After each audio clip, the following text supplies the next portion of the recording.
नमस्कार दोस्तों, गुप्त नवरात्रि के छठे दिन सुनेंगे माता त्रिपुर भैरवी की कथा। दुर्गा सप्तशती के अनुसार माता की कांति हजार उर्ग के समान होती है। धार्मिक कथाओं में इस बात का वर्णन है कि माता त्रिपुर भैरवी माँ काली के छाया विग्रह से हुई थी। देवी भागवत के अनुसार माता त्रिपुर भैरवी के कई भेद माने गए हैं, जैसे सिद्ध भैरवी, चैतन्य भैरवी, संपदा प्रद भैरवी, कमलेश्वर भैरवी, कौलेश्वर भैरवी, नित्या भैरवी, रुद्र भैरवी और संपद भैरवी आदि नामों से जाना जाता है। माता त्रिपुर भैरवी की साधना एकांत में की जाती है। इसके लिए व्यक्ति को स्नान करके लाल वस्त्र धारण करना चाहिए। पूर्व दिशा की ओर मुख करके लाल रंग का आसन बिछाकर बैठकर आराधना करनी चाहिए और एक चौकी पर लाल रंग का कपड़ा बिछाएं। एक थाली में रोली से त्रिकोण बनाकर उसके ऊपर माता का यंत्र स्थापित करें। उसके सामने घी का दीपक जलाएं और त्रिपुर यंत्र की पूजा करें। पूजा करने के बाद माता को लाल पुष्प और लाल गुलाब अर्पण करें। इस पूजा में गुलाब का इत्र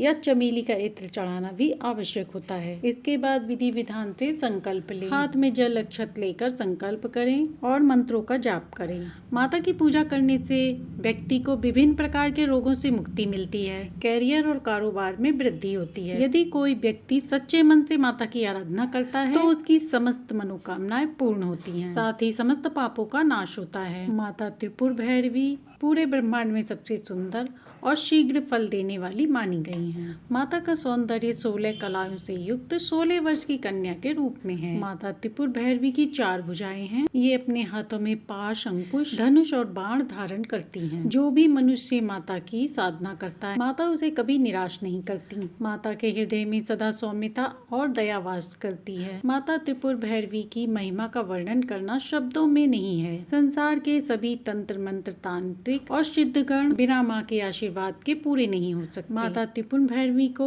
यौवन और आकर्षण की देवी माना जाता है। इनकी पूजा आराधना करने से आकर्षण और सौंदर्य की भी प्राप्ति होती है। यदि व्यक्ति के वैवाहिक जीवन में हमेशा कलेश बना रहता है तो इनकी उपासना करना बहुत ही अच्छा होता है। यदि आपका कोई प्रिय आपसे रूठ गया है या फिर आप समाज में मान प्रतिष्ठा चाहते हैं या किसी को भी सम्मोहित करना चाहते हैं तो ऐसे में माता त्रिपुर भैरवी की साधना विशेष फलदायी मानी गई है। इनकी साधना करने से मनुष्य की सभी कामनाएं पूर्ण होती हैं। माता की उपासना भोग और मोक्ष दोनों प्रदान करती है। इनकी उत्पत्ति के विषय में एक पौराणिक कथा है। एक बार महाकाली के मन में फिर से गोरा होने का विचार आया, इसलिए देवी तपस्या करने के लिए अंतर ध्यान हो जाती हैं। परंतु जब शिव जी को माता काली नहीं मिलती हैं, तो वह चिंतित होकर देव ऋषि नारद जी के पास जाते हैं और उनसे इस बारे में पूछते हैं। तब नारद जी उन्हें देवी के बारे में बताते हुए कहते हैं कि वो तो उत्तरी सुमेरु में प्रकट होंगी। महादेव के आदेश के अनुसार नारद जी देवी को खोजने सुमेरु पर्वत पर जाते हैं। वहां देवी के समक्ष पहुंचकर नारद जी ने शिव जी द्वारा विवाह प्रस्ताव उनके सामने रखा, जिससे देवी अत्यंत क्रोधित हो गईं और उन्होंने अपना षोडशी रूप प्रकट किया। इसलिए त्रिपुर भैरवी माता काली की छाया से प्रकट हुई हैं। 10 महाविद्याएं भगवान शिव की ही शक्तियां हैं और देवी भागवत के अनुसार माता त्रिपुर भैरवी महाकाली का ही रौद्र रूप है। तांत्रिक ग्रंथों के अनुसार माता त्रिपुर भैरवी संसार के तीनों लोक, भूलोक, स्वर्गलोक में व्याप्त बुराई और अराजकता का अंत करती हैं। त्रिपुरा का अर्थ है 3 लोक और भैरवी का अर्थ है भय को दूर करने वाली, और इन्हें तीनों लोकों की अधिष्ठात्री देवी कहा गया है, जो अपने भक्तों को भय और बुराइयों से मुक्त करती हैं। कुछ जगह माता को माँ काली और माँ तारा देवी का संयोजन माना गया है। माँ काली की उग्रता और माँ तारा की सौम्यता का मिश्रण होने पर ये त्रिपुर भैरवी बनती हैं। माता का रूप अत्यंत उग्र और शक्तिशाली होता है। इन्हें अक्सर लाल वस्तुओं में विसर्जित किया जाता है और इनके मुख से ज्वाला प्रकट होती है। इनकी आंखें उग्रता से भरी रहती हैं। इनका वाहन सिंह होता है, जो इनकी शक्ति और साहस का प्रतीक होता है। माता त्रिपुर भैरवी अपने शत्रुओं का नाश करती हैं और अपने भक्तों की रक्षा करती हैं। इसलिए तांत्रिक लोग इनकी विशेष पूजा आराधना करके विशेष शक्तियां प्रदान पाते हैं। तो प्रेम से बोलिए माता त्रिपुर भैरवी की जय।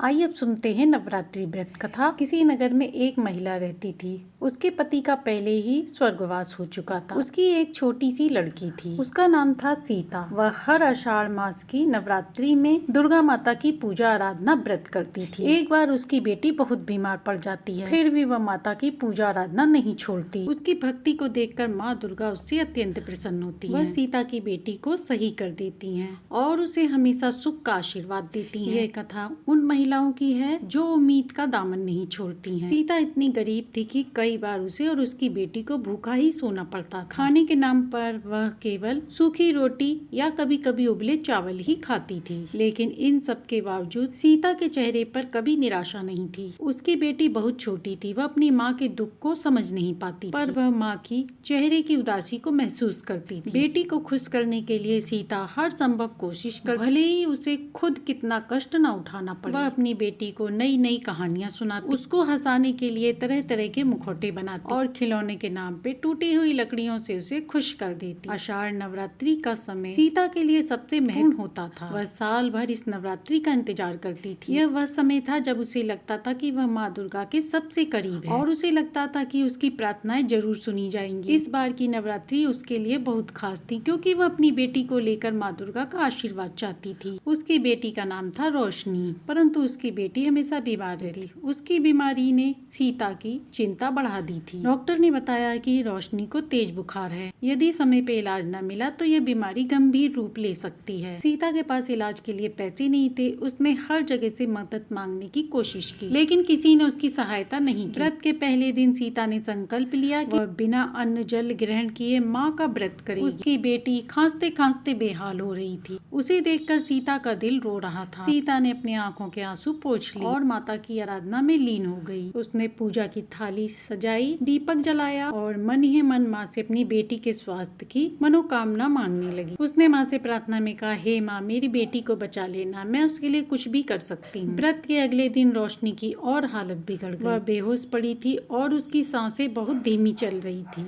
सीता का दिल डर से कांप उठा। उसे लग रहा था कि वह अपनी बेटी को खो देगी, पर उसने हिम्मत नहीं हारी। वह जानती थी कि माता दुर्गा अपने भक्तों पे हमेशा कृपा रखती हैं। वह फिर से पूजा करने बैठ गई। उसने रात भर जागकर माँ दुर्गा के मंत्रों का जाप किया। उसके होंठ सूख रहे थे, गला प्यास से बेहाल था, पर उसने अपने व्रत को नहीं तोड़ा। उसकी श्रद्धा और भक्ति अटूट थी। वह यह भी जानती थी कि उसकी परीक्षा हो रही है। तीसरे दिन की सुबह जब चांदनी रात का अंधकार छटने लगा और सूर्य की पहली किरणें धरती पर पड़ने लगी, तभी सीता को अपनी बेटी के पास एक अजीब सी रोशनी महसूस हुई। उसने देखा कि रोशनी की आंखें खुल गई हैं और वह मुस्कुरा रही है। बेटी ने आंखें खोलकर कहा, माँ, मुझे अच्छा लग रहा है। सीता की आंखों से खुशी के आंसू बह रहे थे। उसने अपनी बेटी को गले से लगा लिया। यह सब माता दुर्गा की ही कृपा थी। जैसे ही उसने अपनी बेटी को गले लगाया, उसे लगा जैसे कोई उसके सामने खड़ा हो। तभी उसके सामने साक्षात देवी माँ खड़ी थी। उनके चेहरे पर अपार करुणा थी। उन्होंने सीता से कहा कि तुमने मुझे अपनी भक्ति भाव से, समर्पण से खुश कर दिया है। तुम्हारी बेटी अब पूर्ण रूप से स्वस्थ है। अब तुम खुशी से अपना जीवन यापन करो। मैं तुम्हें आशीर्वाद देती हूँ कि तुम्हारे जीवन में अब से सब कुछ प्राप्त होगा। माता के ऐसे वचन सुनकर सीता का हृदय कृतज्ञता से भर गया। उसने माता के चरणों में प्रणाम किया। अब उसकी बेटी पूरी तरह स्वस्थ थी, जैसे कोई बुरा सपना बीता हो। सीता ने अगले दिन माता की पूजा आराधना करी, अपनी बेटी से भी पूजा आराधना करवाई और खुशी खुशी प्रसाद बांटा। इसके बाद सीता का जीवन पूरी तरह बदल गया। जैसे माता ने कहा था, वैसे ही उसके जीवन में सुख समृद्धि आने लगी। उसकी गरीबी दूर होने लगी। कुछ ही दिनों में उसे एक अच्छा काम मिल गया, जिससे वह अपनी बेटी का बेहतर ख्याल रखने लगी। बड़े होकर उसकी बेटी भी खूब पढ़ी लिखी और एक अच्छा इंसान बनी। सीता ने हमेशा अपनी बेटी को माँ दुर्गा की कथाएं सुनाई थी। उसका भी विश्वास माँ दुर्गा में अटूट होने लगा। ये कथा हमें जीवन में यही सिखाती है कि जीवन में कितनी भी विपरीत परिस्थितियां हो, पर हारना नहीं चाहिए। आशा है कि आपको ये दोनों कहानियां पसंद आई होंगी। कहानी पसंद आई हो तो लाइक, शेयर, सब्सक्राइब करें।